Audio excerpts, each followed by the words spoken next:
Everyone's had their challenges this past year, but San Francisco actually saw some resilience in one industry in particular. Although some of their businesses closed, the cannabis industry actually saw some growth during the pandemic. 11 new pod shops opened and hired employees when they needed a job most. From one street to the next, closed signs are hanging up in too many San Francisco storefronts to count.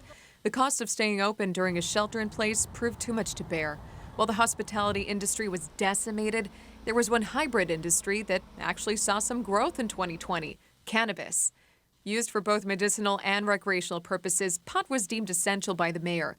Not all of them made it through, but more than 70 existing marijuana-related businesses stayed open, and nearly a dozen new owners took a shot at opening up pod shops, so it could be said the bud business is blooming. Despite not having received PPP loans, because the federal government still classifies marijuana as a Schedule I drug, with local government support, permits were fast-tracked for new opportunities.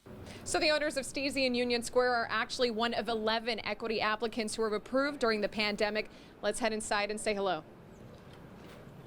Steezy CEO Cindy De La Vega grew up in San Francisco's Sunnydale neighborhood, where she went through tough times. So despite the pandemic, she didn't shy away from an opportunity that came her way to become the city's first Latina to open a dispensary.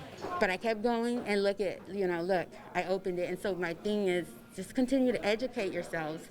I feel like where I come from, we cut ourselves short a lot. And being a minority, we weren't as privileged as others. So the thing here is that we need to educate ourselves and use that time. Don't think that, a little setback, but it's going to be a major comeback. City leaders have prioritized pioneers like her through the equity program to help them get into the business. And in turn, Steezy and other bud businesses across San Francisco have hired 31 employees through the First Source hiring program in the last year. As of February, the unemployment rate hovered around 5.7%. But bud tender Fabian Hurd recently got hired at Mo Green's on Market Street. He says it was a long job hunt, but he finally got his new gig through the partnership with the city and a nonprofit. And there is more need for workers like him across town. When you look at the fact that there was 719 openings last year, hiring happening and opportunities through the equity program, I do think there is success here. And in fact, when we look at our economic recovery, we're even better positioned to grow the industry and to do so advancing equity. And all despite a challenging year, marijuana sales tax for the third quarter of 2020 dipped slightly from $66 to $65 million compared to the same time pre-pandemic.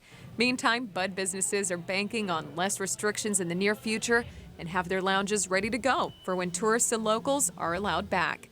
In San Francisco, Ella Sigimonian, KRON 4 News.